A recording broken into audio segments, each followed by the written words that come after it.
Hello everyone, my name is SiC and welcome to another reaction video for a new trailer for All Quiet on the Western Front. So this one released today, I think. Let me actually check very quickly. At least I saw it for the first time today, October 20th. Yeah, first time today. I'm very curious to see more of the movie. It is coming out, I think, if I remember correctly, on the 28th of October, so that will be sometime next week, probably, yeah, next Friday, basically. I'm very excited. I'm also very nervous for reasons that I mentioned in my first reaction video to the first trailer that dropped for the movie, in that there are some scenes that are clearly made to be to be cinematic. They're not made to be authentic or realistic. They were made to look cool, actually. Like particularly the line where you see a bunch of French soldiers with flamethrowers standing on the edge of a German trench line, which just doesn't make sense because it implies that either the entire German army was sleeping, or somehow every guy that was carrying just a rifle was killed on the way over, and just leaving the flamethrower guys, and there are just way too many, and it just doesn't make sense. The only way in which that scene makes sense is from the point of looking cool. So there are some things that are probably going to annoy me or upset me in this trailer as well. And on top of that, by now, there have been reviews for the movie. People who have had advanced screenings or saw it outside of Netflix in cinemas, because it has been released limitedly, in a limited fashion, in various cinemas by now. And there is a lot of praise for the movie. So, that makes me feel hopeful, like probably there's a good part of things that I'm going to enjoy. But then I also read in one of the reviews, for example, that some characters were taken out, others were combined together. And I already kind of had that idea because I mentioned, there was a scene where soldiers were running away with a goose. And there were two young soldiers, but it really should have been the character Kaczynski from the book, which was a middle-aged to older man, kind of like a father figure, who had the real nose for finding food, So I'm guessing there is no Kaczynski in this version of the movie, or the story for that matter. And also, apparently, the ending was changed, and I also don't really know how to feel about that, because the ending is kind of powerful and meaningful, Apparently, people did like the new ending, but I'm a bit of a purist, and that is probably my problem. I'm going to be looking at this as a proper remake of the book, and not just as a good World War I movie, or even just like never mind even a authentic World War I movie, which for reasons is probably not going to happen. But anyway, I'm still excited. I'm still curious. I don't want to sound too negative, I'm just hoping also for this to bring back attention to more World War I related history, which is important because it has a lot to teach us. Anyway, without further ado, I'm just going to start the video, go through the whole thing, and then I'll come back to some selected scenes, just like I did in the original reaction video. So, let's begin. We have so much to say.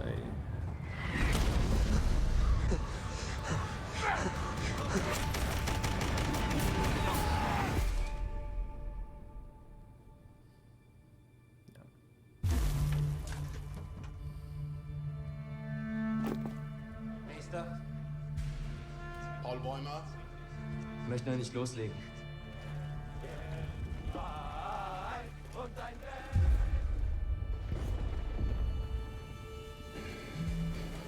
Wir sind jetzt an der Westfront.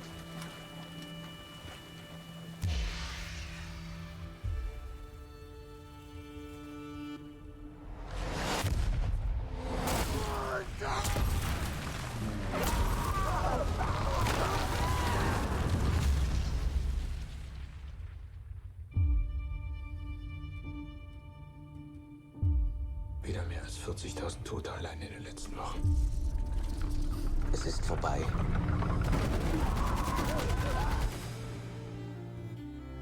Im Namen der Menschlichkeit, ich bitte Sie um den Waffenstillstand.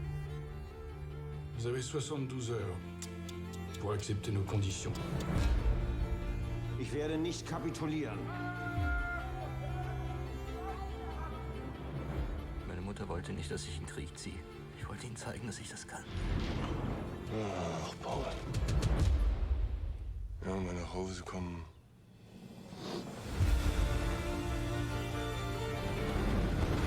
Ich vermisse meine Kameraden weg!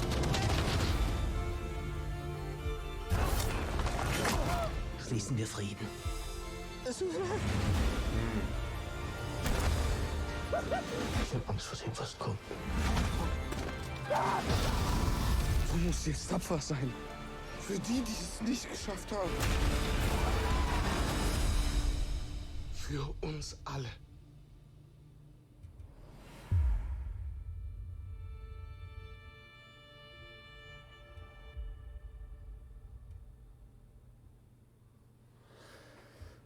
Alright then, well, I have to say I honestly liked this trailer more than the first one. Go figure. Yeah, some really cool scenes, some things that I recognize from the book, or, you know, which certainly look like moments from the book.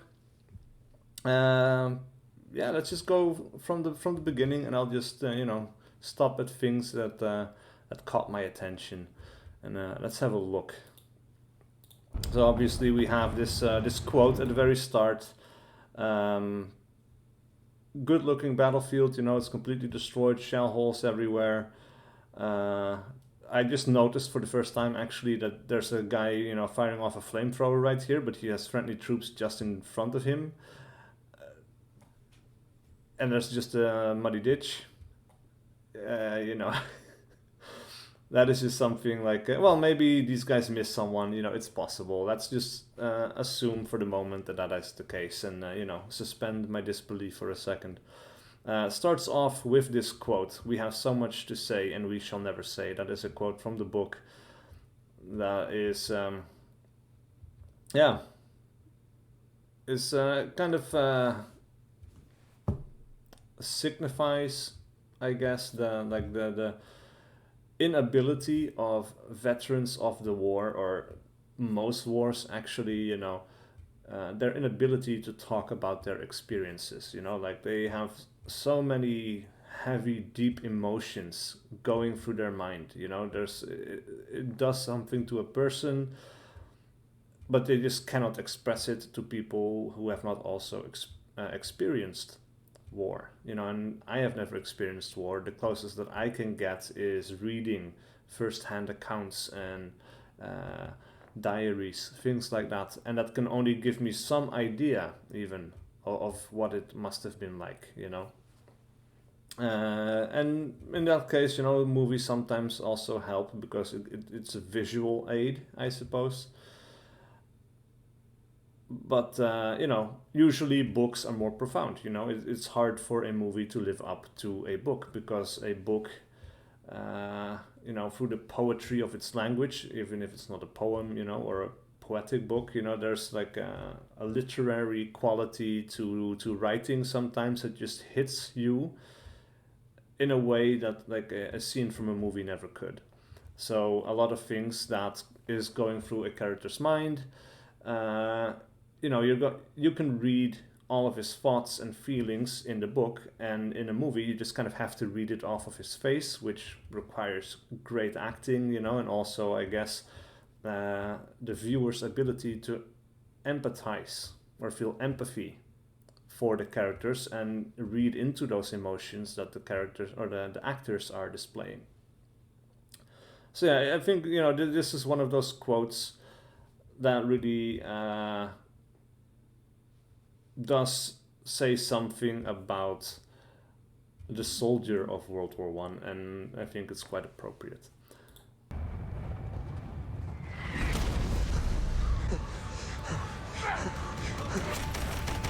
And also this scene right here, this kind of reminds me of the original 1930s black and white movie, which also had a scene that lasted for minutes.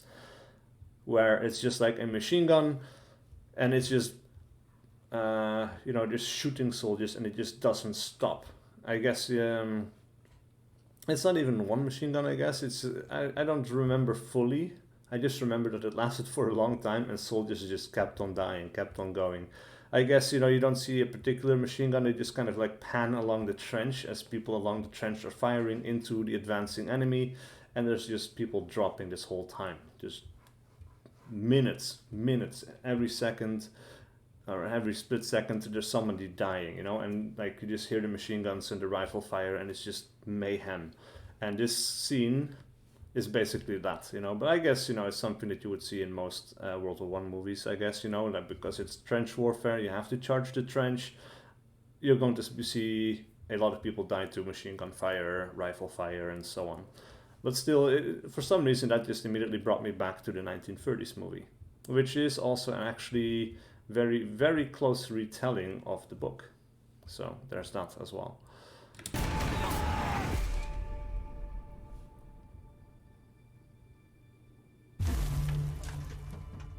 Yeah, so you got the boxes, or the, just a whole load of dead soldiers, and then you have, all of the, I guess coffins, that's the word I'm looking for, not boxes, coffins. And they're throwing some kind of chemical on it, which I don't remember the name of, but I think it is supposed to ward off the smell, from the decomposing bodies that are all over the place. So I might be wrong on that, but I think that's what it was for. All the shoes. Again, this is one of those scenes that really spoke to me in the first trailer as well. He didn't get to say this particular sentence, but you could see it in his face, what he's saying right there. I can't wait to get going. Even without him saying that, you could see it in his facial expressions, like he's excited, he wants to go, he wants to serve his country. He thinks war is a glorious thing, a chance for adventure. Yeah, he's just excited. And oh, how wrong he is, like he has no idea what he's in for.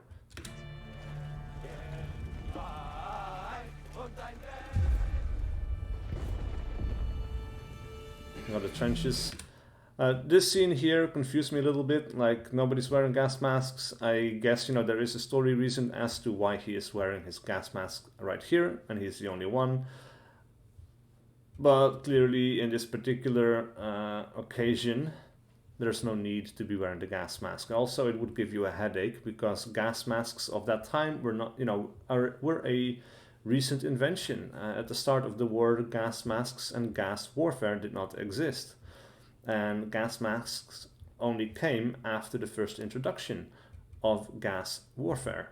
When it was initially deployed by the German army, there are stories, of people urinating on pieces of cloth and holding it in front of their face, because the urine, or I guess the ammonia in urine or whatever, I'm not entirely sure, would more or less cancel out the effect of the gas that they were initially using, which was chlorine gas, if I remember correctly, which is not actually usually enough to kill anyone, I think, especially not out in the open. You'd have to be in a tight space with no airflow or whatever. It's actually really hard to kill someone with that out in the open in a trench like this. Also, it wouldn't work in rain, I think. But it was more of an irritant. It was supposed to tear up your eyes, annoy your lungs, your throat. It's supposed to disorient you, or just be much less of an efficient a warrior. Sind jetzt an der Westfront. And also because my point was, also because they were the first gas masks, the filtration wasn't very good, and it would cause headaches, which is also described in the book, because you're kind of recycling the same air over and over and over again, or not enough fresh oxygen would be filtered by the mask from the air around you. So when you were wearing this for a prolonged time, you would get this massive headache. Another reason why he shouldn't be wearing it when there's no need, you know, and also the chance of destroying it, or I don't know, you know, just general fiddling around. It's just not a good idea.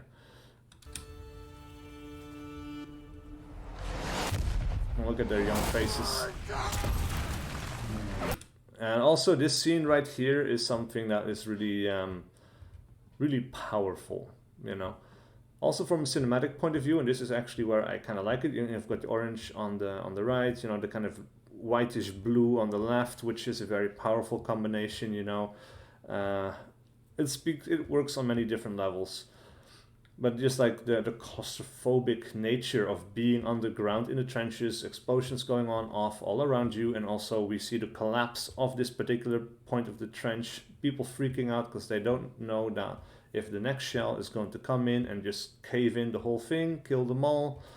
You know, literally any second could be your last in this situation, even underground. You know, you're not safe here. It frequently happened, for example, that, you know, like an entrance to a place like they're in right now would cave in, and every soldier in there would die from lack of oxygen, you know. So it's really a frightening, terrifying experience, and you will see it in the soldiers, in their reactions, and their there was one guy almost starting to hyperventilate, I think, you know. That's really well done. The panic, his eyes, you know, and you see everything coming down. It's like, Wieder mehr als 40.000 Tote allein in den letzten Wochen. Yeah, and also this is one thing that you don't see in the book, is the politicians discussing the end of the war, the ceasefire, you know, or not the ceasefire, but the armistice.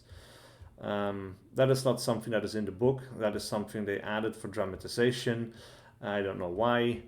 I think it would have been much more powerful if you didn't get to see that. And, you know, just like in the book, you're fighting, you don't see an end to the war, you lost all hope, everything is horrible, your life, you know, you don't see any future for yourself anymore, and all you really think you're ever going to be doing with the rest of your life is fighting in this war and probably dying in it. And then suddenly, out of nowhere, or almost out of nowhere, because there were rumors, of course, but you know, rumors are and hearsay.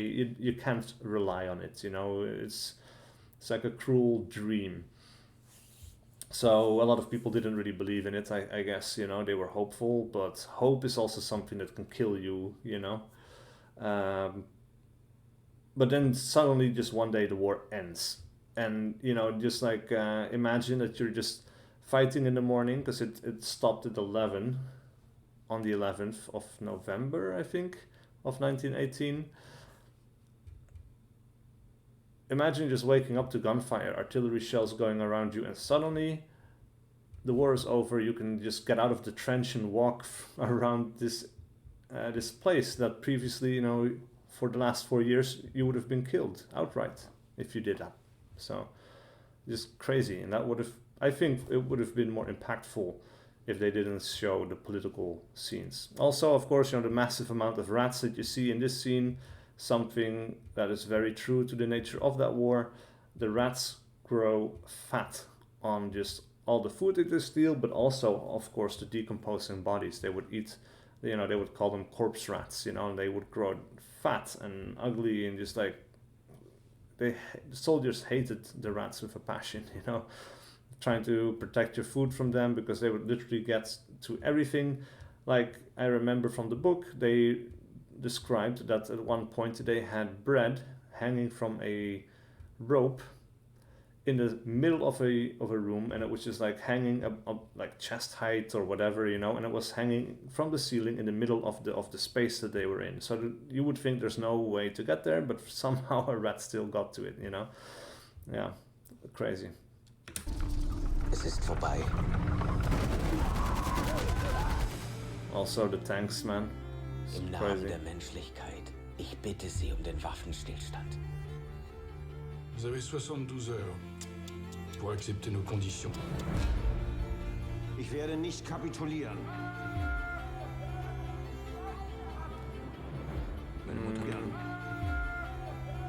And this was also a scene from the other movies, I think. This is probably a scene where they give out medals and things like that. And that is not particularly mentioned in the book, if I remember correctly. At some point they do see the Kaiser in some kind of military parade, you know, where they get to take showers, they get the allows, they get clean uniforms and just everything new for the parade. You know, they see the Kaiser, they're kind of disappointed in him because he's kind of tiny, you know. But I don't remember him giving out medals in the book. Well, you know, it's an okay addition. I don't mind that for the movie, of course. This might be the Kaiser, I'm not sure. But of course, you know, what they probably won't show is that at the end of that event, they had to return all the clean uniforms and they just had to get back into their old dirty ones and go back to the war, you know. It's fucked up. Meine Mutter wollte nicht, dass ich in den Krieg ziehe. Ich wollte ihnen zeigen, dass ich das kann. That might be Kemmerich, I guess. Also, Kemmerich, from the book, is one of the first friends to actually die. They visit him in the hospital, like within the first chapter or something, I think. And he had a very overprotective mother, and who kind of implored Paul and his friends to look after him, to make sure he doesn't die. And of course, you know, he's one of the first people to actually die. He lost a limb. So it had to be amputated, or like, you know, they had to cut the leg or whatever, and he died from an infection as a result. That might be him, I guess, you know, because he kind of references his mother, but I'm not sure. I don't know if Kemmerich is even still a character in the story of the movie. And also I'm curious what's happening here. Like, there's just a bunch of dead people lying around. Looks to be, I don't know if they're different nations or not, because I see some khaki, which might be British, and then there's some darker uniforms, which, you know, would be the Germans, but I'm not sure. And this might just be the result of a gas attack as well, you know, like just a whole bunch of people being killed like this, you know, could be gas. Who knows? Have to see the final movie to really know. Ja, mal nach Hause kommen. And I wonder if this is actually supposed to be Kaczynski. If it is, he is way too fucking young.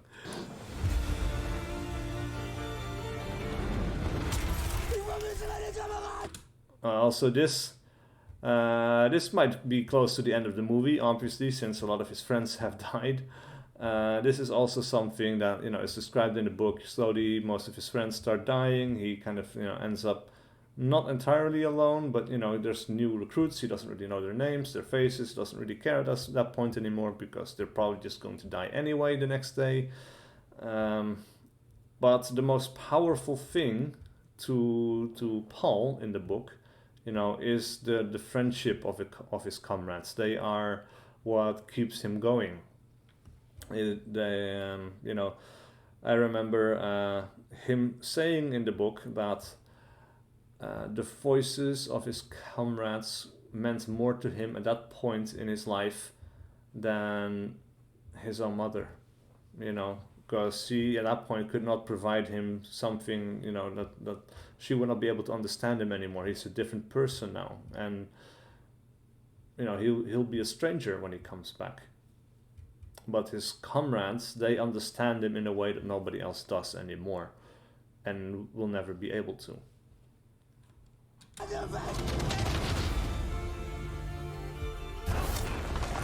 Also, yeah, all right. Just some of that brutality of trench warfare, you know, attacking with bayonets, you know, it's super brutal. It's also kind of, you know, it's very claustrophobic. There's not a lot of room to actually maneuver these weapons around. So they started inventing these brutal, medieval-looking clubs and knives and stabbing devices and whatever. Absolutely crazy stuff. But particularly, this scene right here. When I saw this, I was like, oh yeah, this is the most iconic moment from All Quiet on the Western Front, and easily the thing it is most famous for. It is the moment where Paul kills a French soldier in hand-to-hand combat with a knife.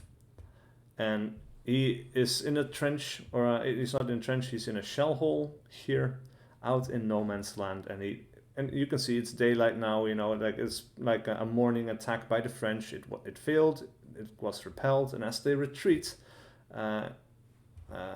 this French soldier on the retreat jumps into the shell hole that Paul was in, which he got stuck in when he got lost during a night patrol. He couldn't find his way back in time before the sun came up, and then it became too dangerous, so he had to pretend to be dead while the French attacked.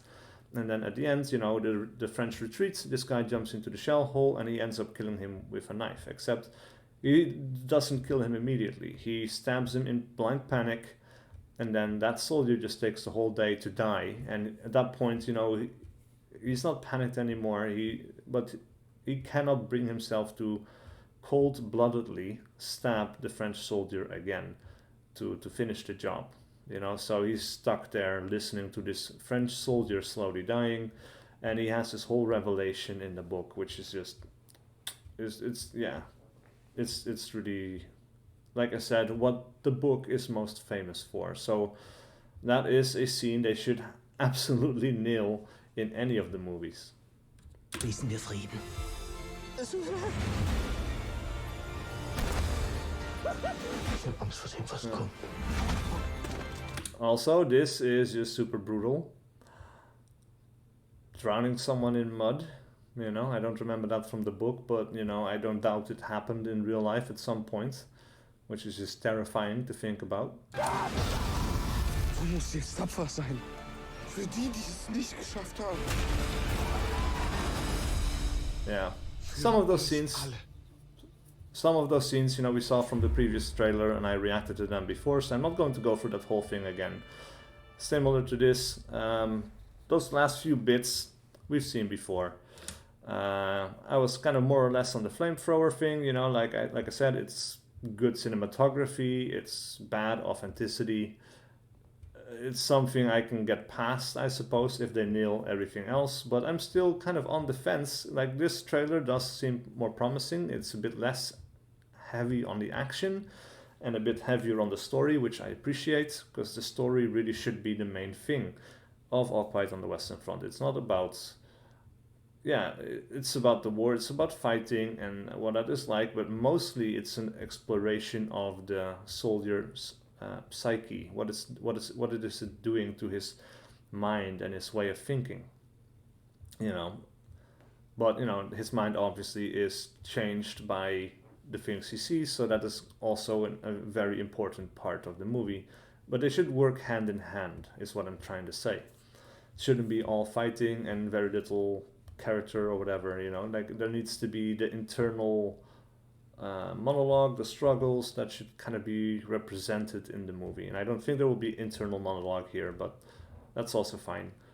But things need to be expressed, you know, sentiments from the book need to be brought forth in this movie. So let's see. I'm excited to watch it.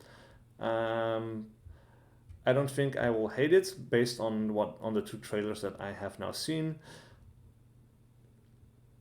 I'm not sure I will entirely love it either, for reasons of, like I said, I'm a bit of a purist. You know, I would love for a movie to just be like a one-on-one representation of the book, you know. Don't need to change anything. The book is amazing. It's good to go. So, you know, let's see. Thank you so much for watching. Please do leave a like and a comment below if you enjoyed this content and wish to see more. And I will see you guys for whatever video I do next.